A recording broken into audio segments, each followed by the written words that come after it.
For those of you who are new here, I know that over 80% of you are unsubscribed. This is a channel where I help get your lawn from brown and disgusting to green and beautiful in just under a year.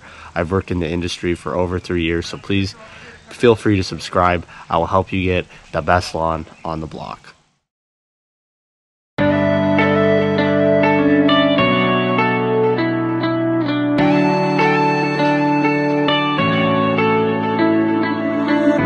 You go and can't, without remorse, without heart, in your head, you're right, but in my head. How's it going, Welcome back to the Great Green North. Welcome to the long requested lawn leveling video. Now, for those of you who requested this a couple months ago, I'm sorry it has taken me so long. Two reasons. Number one, this is not really something that I have done a lot. I worked at a golf course, so we did a lot of top dressing, leveling of the greens and fairways. However, I'm not a low-cut grass person. For those of you who follow the channel, you know I'm not like short. Well, I don't mind short-cut grass, but I prefer to have my grass long just because of the size of my yard. Short-cut grass would be unmanageable at this point unless I irrigated it like crazy. And I'm not on a well, and I don't want to pay for that. So today we're going to be talking about lawn leveling. We're going to be talking about divots in the lawn, which I am currently dealing with. We're going to be talking about regrading, which is a project that I have coming up here on the channel. And then we're going to be talking about doing a sand cap and what is a sand cap and how to do that. So without further ado, let's get into the video. Okay, so I'm going to start with the thing that I'm assuming most of you are coming here for, which is divots in the lawn or bumpy lawn. So what I had this year, as you all know, we had a tornado come through last year. And we had a tree fall out of, or we had a big limb fall out of this tree right here. And it landed in the yard and created a lot of divots, as you can see, the divot spots. Now I wish I had recorded this video back in November when I filled these divots, but we still have other divots around here in the lawn. So here's what I would suggest for those of you who have divots in your lawn and want them filled in. Number one, what I normally do, walk up to the divot and put my foot in it and stomp it down. So in the case of a sinkhole or anything, figure out what's going on there first. So if your divot is a sinkhole, if your divot is some sort of tree root, it's going to keep sinking, which means you probably want to try to compact it as much first before you fill it back in. Now if you're in my case where these divots were caused by over compaction from some sort of impact, then I know that these divots do not need to be compacted anymore before I fill them in. So that's what you need to do first. Figure out what is causing the divot, and then you can move on. So the best way to figure that out, dig. It might be insects. If you start finding pieces of bark or a lot of carpenter ants, that probably means it's some sort of rotting tree stump or whatever. I used to have a big sinkhole in my front yard, and actually have a couple from a big maple tree that used to be there that got cut down when they built the house, and now we have small sinkholes showing up from where the roots were underneath the ground as they slowly decompose. So number one, I suggest you need to go get some soil after you've figured out what is causing that sinkhole. Bring it in and just fill it in. Actually fill it higher than you would expect. So if I want this ground to be level, I'm going to fill it about a half to a full inch higher. Then if you have a riding mower like me, come with your riding mower and drive over it a whole bunch to compact it. But if you don't have a riding mower, stomp on it with your foot, get a brick to stomp on it, fill in that low spot. And there's a specific type of soil you want to use for this. So as you guys can see with my soil right here, the soil where we live is so sandy. It's silica sand. You can see this right here. Look at how sandy this soil is. It is ridiculously sandy. We don't have any rocks here. It's pure sand. We have about a foot of topsoil that they put on after they built the house, and then after that it's pure silica sand, and the digging here is amazing. However, the silica sand makes a really good base, but it's not good for growing. When you grow in silica sand or any sort of sand, it tends to dry out a lot, and that's why I have to irrigate my lawn so much to keep it from drying out. For those of you who have clay, you have the opposite problem. Your lawn is so wet and you can't get that irrigation to drive down into the clay. So in the water, you get a lot of runoff. Mine absorbs really well, but doesn't hold. So what you need to do is when you're filling in low spots like this, you need to get structural fill soil. So do not go to your garden center and get a bag of soil that you would see in potted plants, or get a bag of black dirt. That is not structural fill soil, that's organic soil. It's filled up with a lot of light, fluffy organic matter. You need to go to a spot in your yard if you can and take soil from it. Me, I have a spot in the front that's kind of a mound that we turn over every once in a while. That's a lot of dirt and stuff that we've removed off the yard over the years, and that's where I normally go to get soil. Now, if you don't have that, you can go to a local soil place like a landscape depot and ask for triple mix or structural soil. These soils have more bonding materials in them, like sand and other things, that will give you that structural layer. If you fill in with triple mix if you fill in with triple mix, that soil will stay. It will not sink. If you fill in with black dirt or topsoil, that soil will eventually start to decompose and mix back into your soil, and your sinkhole will sink again. So 4 divots in the lawn, get your structural soil, fill it in. Then what you can do, lightly rake the surface with a rake, and then add your topsoil on top. So lightly rake the surface to loosen it up. After you've compacted it, add your topsoil on top, and then seed or sod or whatever you're doing to compact. These ones here, we're getting work done on the house, so that's why none of these have been seeded, although they are slowly filling themselves in, even though I didn't even put any topsoil on them at all. So that's what I would suggest to do for filling divots or sinkholes in your lawn. Now let's just talk about a generally bumpy lawn and how to fix that. So my side yard is pretty decent, however my backyard is quite bumpy, especially over where the trees are that way. And after we did the irrigation install, there's a couple of bumps. There's a big bump right in here from where the digging was done for the irrigation. There's plenty of bumps through this backyard, and that is a problem that we're going to need to fix in the future. So there are a couple of easy and quick ways to fix a bumpy lawn. Number one, it's called mechanical aeration.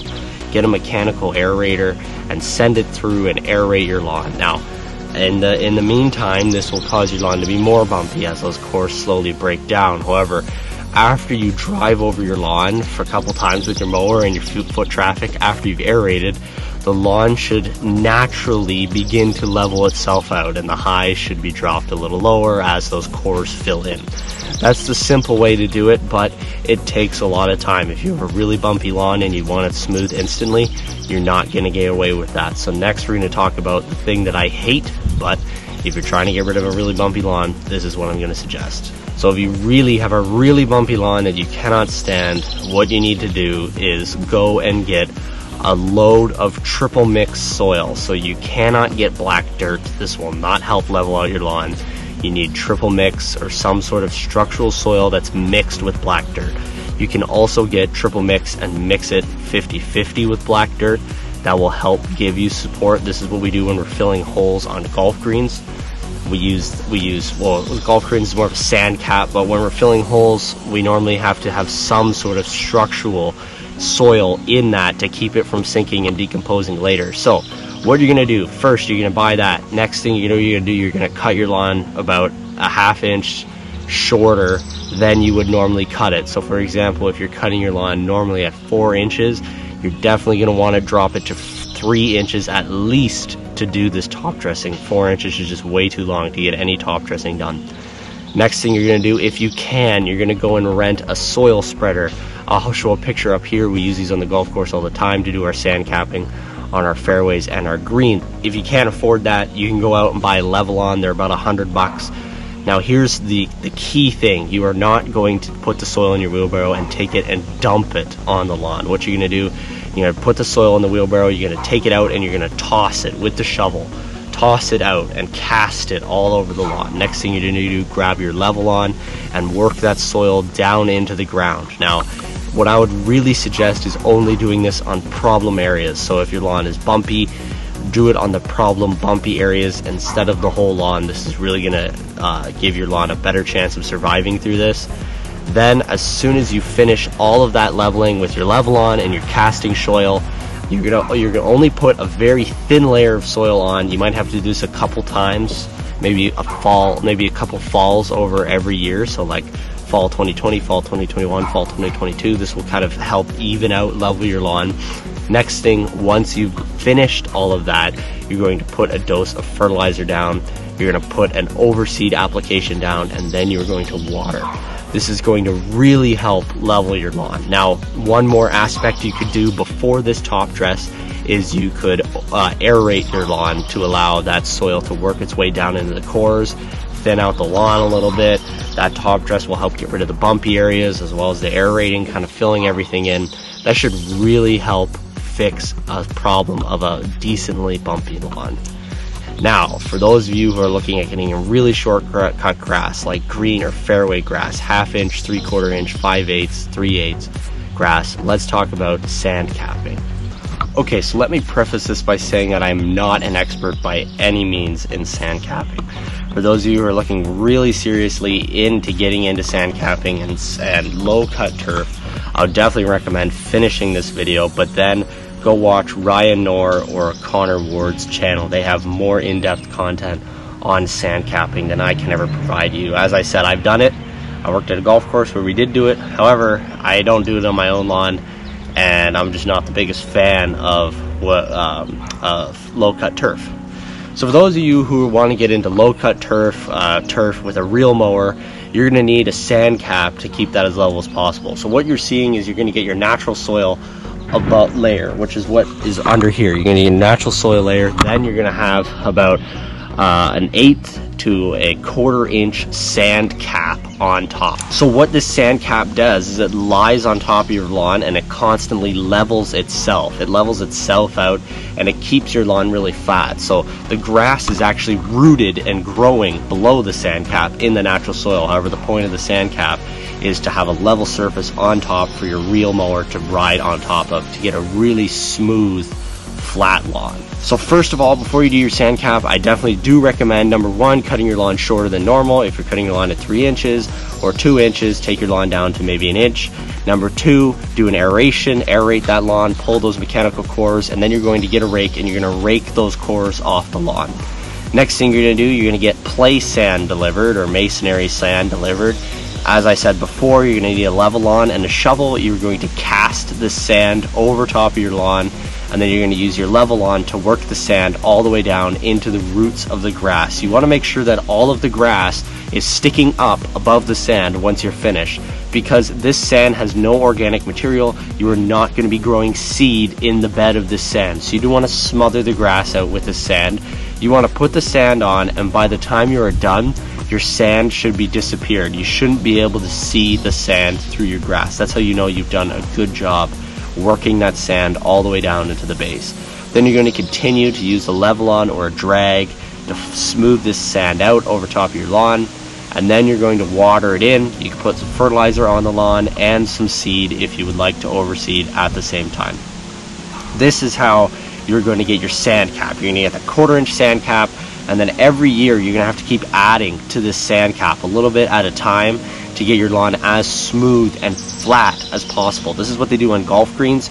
In fact, we top dress monthly on golf greens, add a 1/16 inch on that sand cap monthly, and then we rake it in with brushes on the back of the carts to get that, work that sand all the way in. And this is how your golf green or your fairway are so smooth. It's because the sand cap is constantly being added and working upon to get rid of those footprints, those ball marks and everything, to keep that green as smooth as possible. If you really want the smooth, level, shortcut golf green look, sand cap is what you need to do. For those of you who have any questions about sand caps or more specific leveling advice towards divots or a bumpy lawn, feel free to also leave a comment down below, or you can ask me a question through my email, greatgreennorthlawncare@gmail.com.